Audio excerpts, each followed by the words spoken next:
سبحان الله، بفضل ربنا وبفضل كل المتابعين المحترمين اللي هم بيدعموا ابو فهد من البدايات.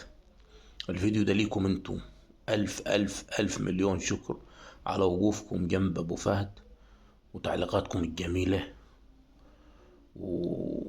وكل الحب والاحترام والتقدير.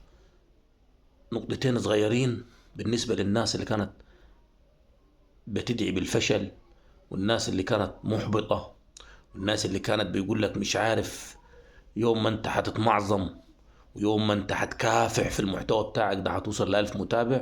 احب اقول لكم علقوا مرتين او ثلاثة عشان اشوف تعليقاتكم وسط الجمهور الحلو.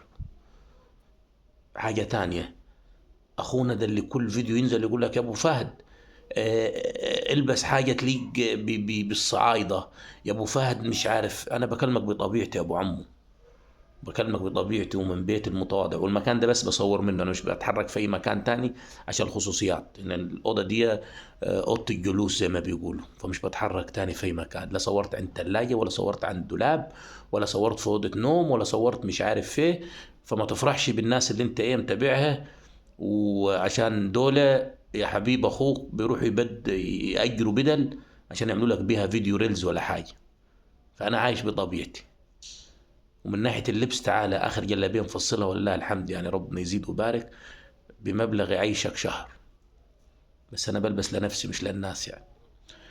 فالفيديو ده لكل حبايبي وداعميني والناس اللي عارفة أبو فهد شخصيا بس. وأقول الحاقدين والحاسدين ربنا يزيدكم، ربنا يزيدكم يا ياخدكم. باي.